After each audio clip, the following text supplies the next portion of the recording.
കാണൂ പരസ്യരഹിതമായ ഏറ്റവും പുതിയ എപ്പിസോഡുകൾ. തുളസിയുടെ ഉള്ളിലുള്ള എന്റെ കുഞ്ഞിനു വേണ്ടി അമ്മ സ്വന്തം കൈകൊണ്ട് തുന്നിയ ഒരു കുഞ്ഞുടുപ്പ്. സ്വപ്നത്തിലെങ്കിലും പരസ്പരം സ്നേഹിക്കുന്ന അമ്മയും മോളെയും കാണാനുള്ളൊരു ഭാഗ്യം നിനക്കുണ്ടായല്ലോടാ. പതിവില്ലാതെ ഞാൻ ദൈവങ്ങളെ കുറിച്ച് സംസാരിക്കുന്നതിനെ കുറിച്ച് അച്ഛൻ ചോദിച്ചില്ലേ? എന്റെ സങ്കടം കണ്ടിട്ട്, ഈ കിടക്കുന്ന അമ്മയുടെ മനസ്സ് കണ്ടിട്ട്, അച്ഛന്റെ നിസ്സഹായത കണ്ടിട്ട്, ദൈവം കാണിച്ചെന്ന വഴിയാണെങ്കിലും ഇത്. നീ എന്താ ഈ പറഞ്ഞു വരുന്നത്? എനിക്ക് മനസ്സിലായില്ല. അച്ഛാ, സ്വപ്നത്തെ കണ്ടതുപോലെ സ്നേഹത്തോടെ ഉള്ളു തട്ടി തുളസി അമ്മയെന്ന് വിളിച്ച ഉറക്കത്തിൽ എന്ന പോലെ അമ്മ എഴുന്നേക്കില്ല അച്ഛാ.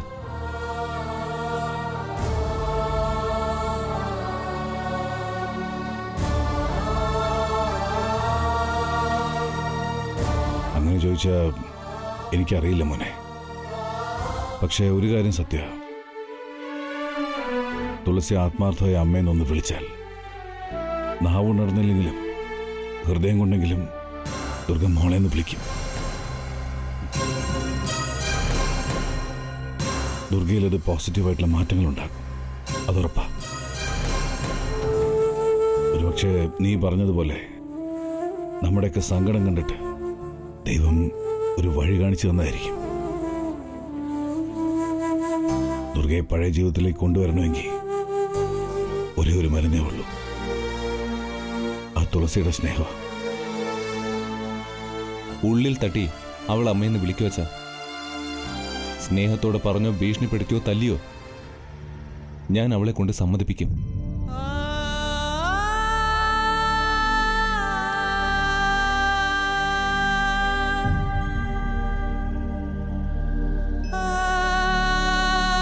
അതി എടാ, അവസാനത്തെ പിടിവള്ളിയ ഈ ശ്രമം കൂടി പരാജയപ്പെട്ട പിന്നെ ദുർഗ ഉണരണമെങ്കിൽ ഡോക്ടർ പറഞ്ഞ മിറാക്കിൾ സംഭവിക്കുന്നത് വരെ കാത്തിരിക്കേണ്ടി വരും. അതെത്ര കാലമെന്നറിയില്ല. അങ്ങനെ ഒരു മഹാത്ഭുതം സംഭവിക്കുമെന്ന് ഉറപ്പുമില്ല. അച്ഛൻ എന്താ പറഞ്ഞു വരുന്നത്? ദുർഗയോട് ഒരല്പം ദയ കാണിക്കാൻ, അവളോട് അമ്മയെന്ന് പരിഗണന നൽകാൻ ഞാനും നീയും പ്രിയയും പലവട്ടം തുളസിയോട് പറഞ്ഞിട്ടുണ്ട്. ഒന്നും നീ മറന്നിട്ടില്ലല്ലോ. പക്ഷേ ഒരിക്കൽ പോലും അതൊന്നനുസരിക്കാൻ അവൾ തയ്യാറായിട്ടില്ല. ഇങ്ങനെയൊക്കെ സംഭവിച്ചിട്ടും അവളുടെ മനോഭാവത്തിന് ഒരു മാറ്റവും സംഭവിച്ചിട്ടില്ല. തുളസിയോട് ആവശ്യപ്പെട്ടിട്ട് കാര്യമൊന്നുമില്ലെന്നാണ് അച്ഛൻ പറയുന്നത്. അങ്ങനെയല്ലടാ. വഴക്ക് പറഞ്ഞാലും ഭീഷണിപ്പെടുത്തിയാലും തല്ലിയാലും ഒന്നും അവൾ അനുസരിക്കില്ല. പക്ഷേ അവളുടെ മനസ്സ് അസ്വസ്ഥമാണ്. നീ തന്നെ പറഞ്ഞല്ലോ, അവൾക്ക് ഉറക്കം നഷ്ടപ്പെട്ടിരിക്കുകയാണെന്ന്. ഇപ്പൊ അവൾ ആഗ്രഹിക്കുന്നത് ചിലപ്പോൾ നിന്റെ സ്നേഹമായിരിക്കും, സ്നേഹത്തോടെയുള്ള നിന്റെ ഒരു സ്പർശമായിരിക്കും. അച്ഛൻ എന്താ പറഞ്ഞു വരുന്നത്? രാത്രി അധികമൊന്നും ആയിട്ടില്ല. തുളസിയും കുട്ടി, നീ ഒരു ഡ്രൈവിന് പോയിട്ട് അച്ഛാ. വേണം. അവൾക്കേ അതൊരു റിലീഫായിരിക്കും. ആ സമയത്ത് നീ ഒരു റിക്വസ്റ്റ് പോലെ ഇതാവശ്യപ്പെടണം. അവൾക്കത് നിഷേധിക്കാൻ തോന്നരുത്.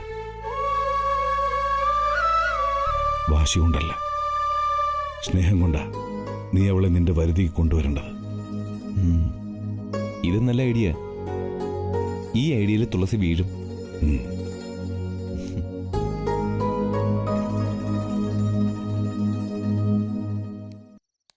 തുളസി, തുളസി,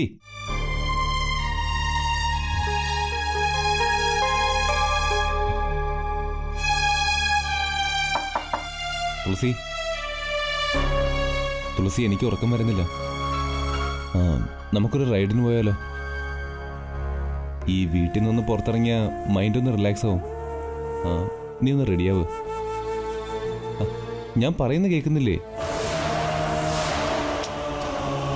നിനക്കൊന്ന് മിണ്ടിക്കൂടെ തുളസി? ഞാൻ എന്ത് ചെയ്തിട്ടാ? തുളസി,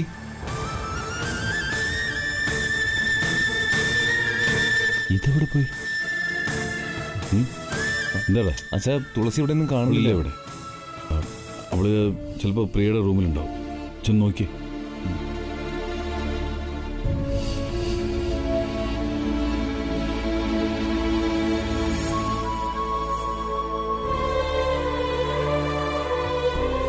അമ്മേ, പ്രിയാമേ, പ്രിയാമേ, തുളസി, ഇവരൊക്കെ എവിടെ പോയി? എന്താ ഇല്ലേ? അച്ഛാ, പ്രിയാമ്മ ഇവിടെ ഇല്ല. ഞാൻ ഇവിടെ എല്ലായിടത്തും നോക്കിയതാ. രണ്ടുപേരും ഇവിടെ ഇല്ല. നീ ടെൻഷൻ അടിക്കണ്ട. ദേവമംഗലം ഇപ്പൊ ചെകുത്താങ്കറി വീട് പോലെയല്ലേ. ഈ നരകത്തിൽ നിന്ന് അവര് രക്ഷപ്പെട്ടു. നീ വേണേ പൊയ്ക്കോ. സ്വന്തം അമ്മയുടെയും ഭാര്യയുടെ അടുത്തേക്ക് പൊയ്ക്കോ. പോകാനൊരു സ്ഥലമില്ലാത്ത എനിക്കല്ലേ. ബാധിച്ചത്തെ എന്റെ ഭാര്യയും കൊണ്ട് ഞാനവിടെ പോകാനാ. നീ പൊയ്ക്കോ. ഈ നരകത്തിൽ നിന്ന് രക്ഷപ്പെട്ടോ. അച്ഛൻ എന്തൊക്കെയായി പറയുന്നേ? പ്രിയാമ്മയും തുളസി അങ്ങനെ ആരോടും പറയാതെ ഇറങ്ങി പോവൊന്നുമില്ല. അവര് ആ വീട് തുടച്ചിടാൻ പോയതായിരിക്കും. ഞാൻ ഒന്ന് വിളിച്ചു നോക്കാം.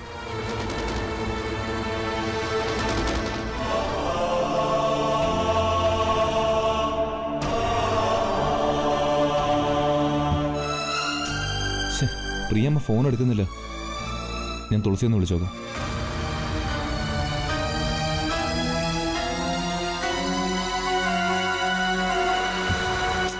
അച്ഛാ, അവളുടെ ഫോൺ സ്വിച്ച് ഓഫാ. അച്ഛൻ വിഷമിക്കൊന്നും വേണ്ട. ഞാൻ പോയി തുളസിയെ കൂട്ടിക്കൊണ്ടുവരാം. നമ്മൾ പ്ലാൻ ചെയ്ത പോലെ തന്നെ നടക്കുക. വെച്ചാ തുളസിയെ കൊണ്ട് നമ്മൾ അമ്മയെന്ന് വിളിപ്പിക്കും. ഞാനാ പറയുന്നത്.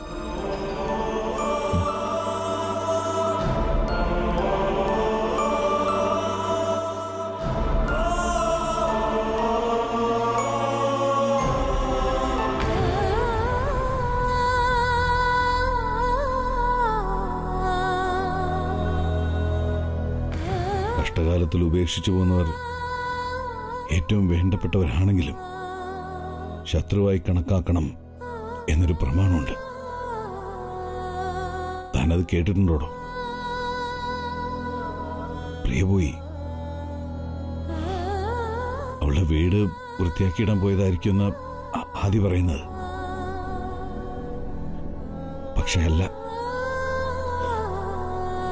അവളിനി തിരിച്ചു വരാനൊന്നും പോകുന്നില്ല. താൻ നോക്കൂ. എന്നിട്ടും അവളെ ശത്രുവായി കാണാൻ എന്റെ മനസ്സനുവദിക്കുന്നില്ലടോ. പിച്ച വയ്ക്കുന്ന കാലം തൊട്ട് എന്റെ വിരൽ തുമ്പ് പിടിച്ച് നടക്കാൻ തുടങ്ങിയതാ അവള്. ഞാൻ പെണ്ണേന്ന് വിളിക്കുമ്പോ ഏട്ടന്റെ പൊന്നു മോളേന്നാ അവള് വിളി കേൾക്കുക. അതാ ഞാനും എന്റെ അനിയത്തിയും തമ്മിലുള്ള ബന്ധത്തിന്റെ ആഴം.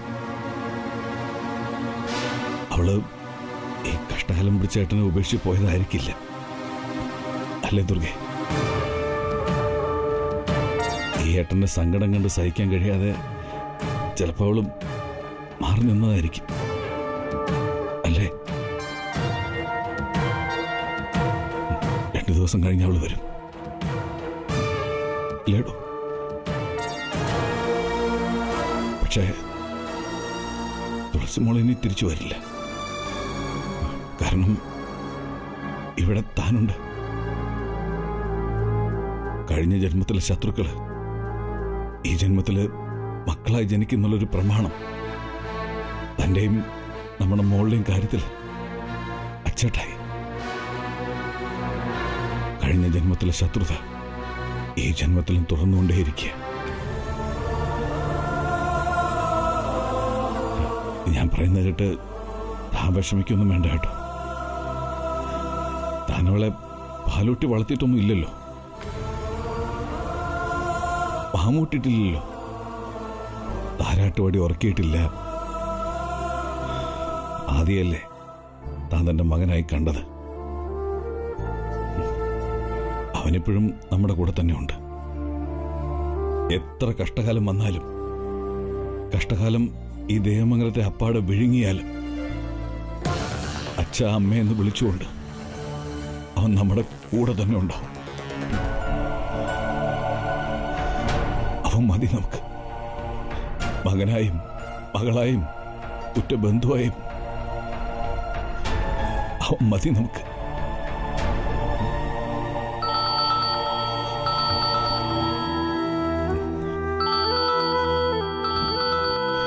ആദ്യ എത്ര റിക്വസ്റ്റ് ചെയ്തിട്ടും തുളസി കൂടെ വരില്ല എന്ന് പറയാൻ വേണ്ടിയാ ഈ വിളി. ഇങ്ങനെയൊക്കെ സംഭവിക്കുമെന്ന് എനിക്കറിയായിരുന്നു. പ്രിയം വരില്ല. ഗർഭിണിയായ തുളസിയെ തനിച്ചാക്കാൻ പറ്റില്ല എന്നൊരു ന്യായം പറയാനുണ്ടല്ലോ അവൾക്ക്.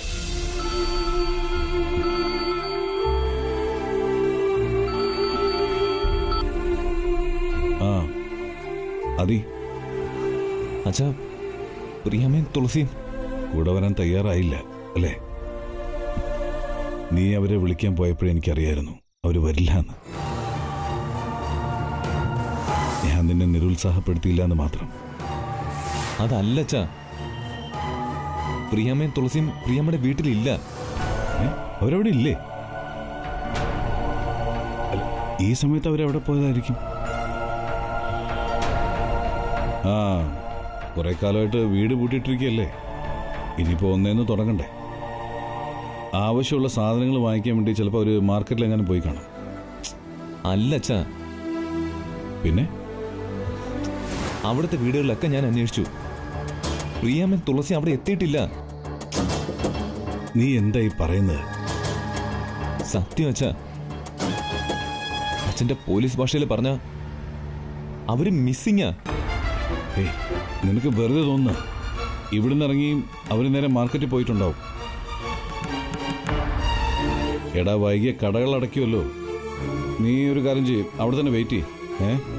അല്ലേ വേണ്ട, സമയം കളയണ്ട. നീ നേരെ മാർക്കറ്റിൽ പോയി ഒന്ന് അന്വേഷിക്കുക. അവര് അവിടെ ഉണ്ടാവുന്ന എന്റെ മനസ്സ് പറയുന്നത്. അച്ഛൻ എന്തൊക്കെയാ പറയുന്നത്? ഇരുട്ടിയാൽ വീടിന് പുറത്തിറങ്ങാൻ ധൈര്യമില്ലാത്ത പ്രിയാമ്മ ഈ സമയത്ത് മാർക്കറ്റിൽ പോവോ? അച്ഛാ, എനിക്കെന്തോ പേടിയാവുന്നു. അച്ഛൻ പറയുന്ന പോലെ നമുക്കിപ്പോ കഷ്ടമല്ലോ അല്ലേ? നീ പേടിക്കാതിരിക്കേ, ഞാൻ ഒന്ന് അന്വേഷിക്കട്ടെ.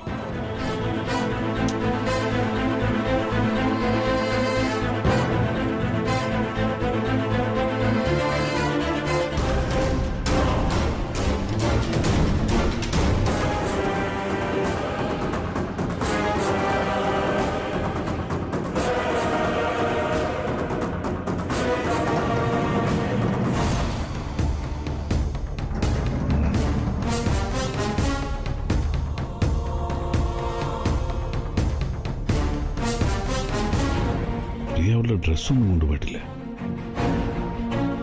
ഞാൻ സംശയിച്ച് വെറുതെ. ഈ വീട് ഉപേക്ഷിച്ച് അവൾ സ്വന്തം വീട്ടിലേക്ക് പോയതൊന്നുമല്ല. ഇതിപ്പോ ഈ സമയത്ത് അവൾ എന്നോട് പോലും പറയാതെ എവിടെ പോയതായിരിക്കും?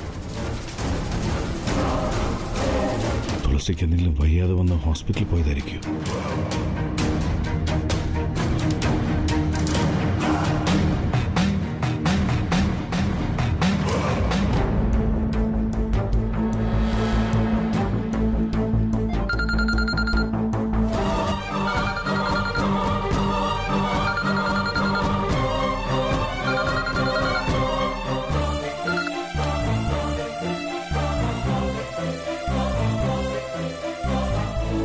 ഫോൺ കൊണ്ടുപോയിട്ടില്ലല്ലോ. തുളസി വിളിച്ചു നോക്കാം.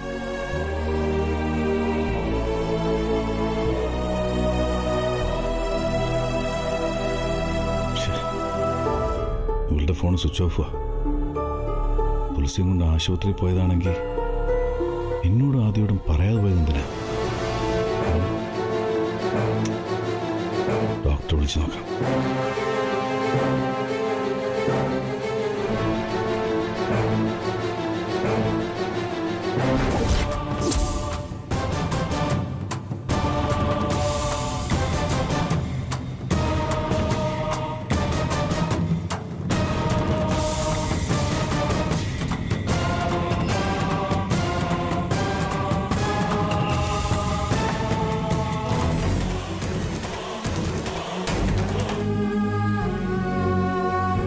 എൻ്റെ ഏട്ടന് ഇതൊരു യാത്ര പറച്ചിലല്ല, മാപ്പ് പറച്ചില്ല. എൻ്റെ ആൺകുഞ്ഞിനെ ഏറ്റെടുത്ത് ഏട്ടൻ്റെ മോളെ എന്നെ ഏൽപ്പിക്കുമ്പോൾ ഏട്ടൻ പറഞ്ഞ വാക്കുകൾ ഞാൻ ഈ നിമിഷം വരെ മറന്നിട്ടില്ല. പെണ്ണെ, ഞാൻ നിന്റെ മോനെ വീടിനും നാടിനും വേണ്ടപ്പെട്ടവനായി വളർത്തും. അതുപോലെ എൻ്റെ മോളെ നീ എല്ലാ നല്ല ഗുണങ്ങളും പകർന്നു നൽകി വളർത്തണം. ഏട്ടൻ്റെ വാക്കുകൾ അന്നും ഇന്നും ഞാൻ ഒരിക്കലും ധിക്കരിച്ചിട്ടില്ല.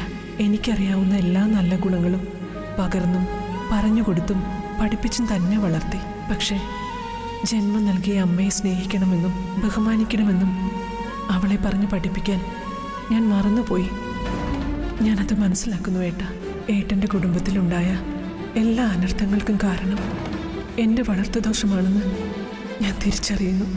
ഇനി ഏട്ടൻ്റെ തണലിൽ ജീവിക്കാനുള്ള യോഗ്യത പോലും എനിക്കില്ല. ഞാൻ പോവുക. എവിടേക്കെന്ന് എനിക്ക് തന്നെ അറിയില്ല ഏട്ടാ. എങ്കിലും പോകണമെന്നത് എൻ്റെ ഉറച്ച തീരുമാനം തന്നെയാണ്. എന്നെപ്പോലെ ആരുമില്ലാത്ത വിധവകളെ സ്വീകരിക്കുന്ന ഏതെങ്കിലും ആശ്രമം കണ്ടെത്താൻ കഴിയുമെന്ന വിശ്വാസത്തോടെ ഞാൻ പുറപ്പെടുക. ഉടുതുണിക്ക് മറുതുണി പോലും എടുക്കാതെ.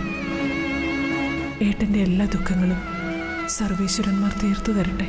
എന്നെ അന്വേഷിക്കണ്ട. ഇന്ന് ഏട്ടൻ്റെ സ്വന്തം അനിയത്തി.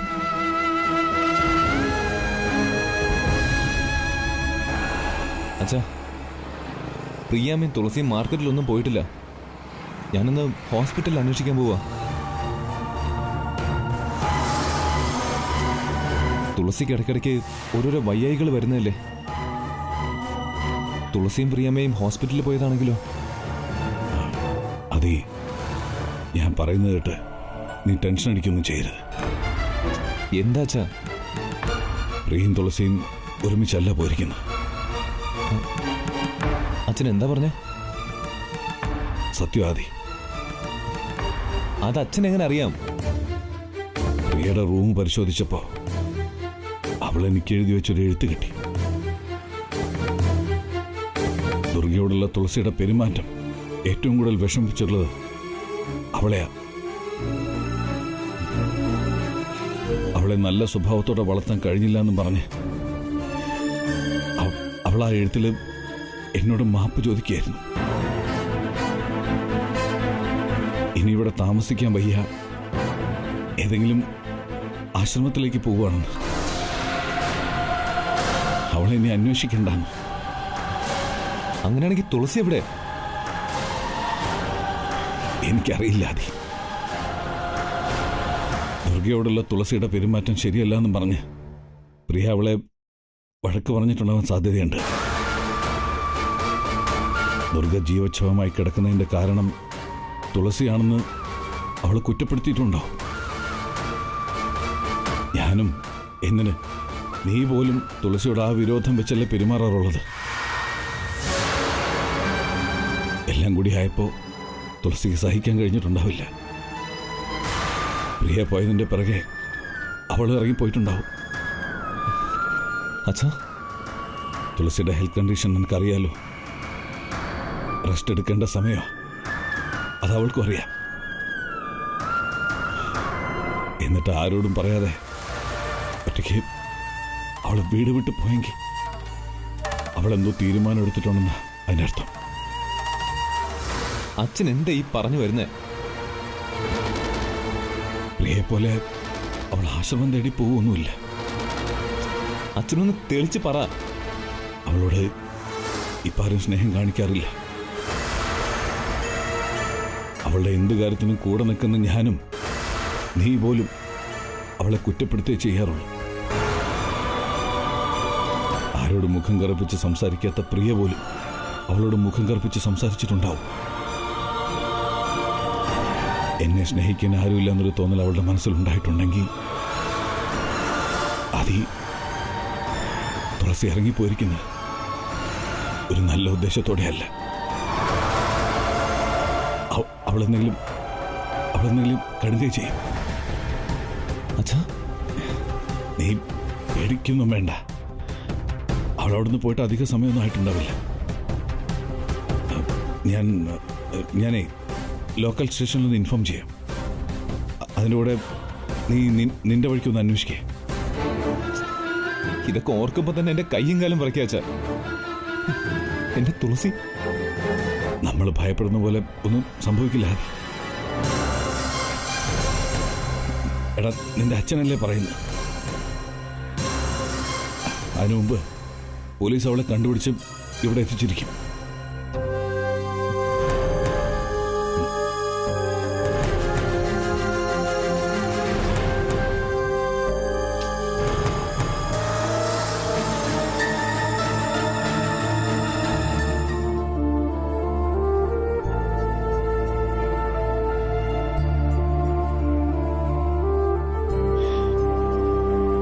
ആദ്യം കണ്ട സ്വപ്നം പോലെ സംഭവിച്ചിരുന്നെങ്കിൽ നമ്മുടെ മോള് ഇവിടെ തൻ്റെ അടുത്ത് ഇങ്ങനെ വന്നിരുന്ന് മനസ്സ് തട്ടി അമ്മയെന്നൊന്ന് വിളിച്ചിരുന്നെങ്കിൽ. മനസ്സ് കലകി. എൻ്റെ അനിയത്തിക്ക് ഈ വീട് വിട്ടിറങ്ങി പോകേണ്ടി വരുമായിരുന്നു. എല്ലാവരും കുറ്റപ്പെടുത്തുന്നതിൽ മനംനൊന്ത് തുളസിക്ക് ഈ വീട് വിട്ടു പോകേണ്ടി വരുമായിരുന്നു. അവളെ അന്വേഷിച്ച് തീ പിടിച്ച മനസ്സുമായി ആദ്യക്കിങ്ങനെ ഓടേണ്ടി വരുമായിരുന്നു. ഈ കുടുംബത്തിന്റെ നാശം പൂർണ്ണമായല്ലോ എന്നോർത്ത് എനിക്കിങ്ങനെ ഉള്ളൊരുക്കി കരയേണ്ടി വരുമായിരുന്നു.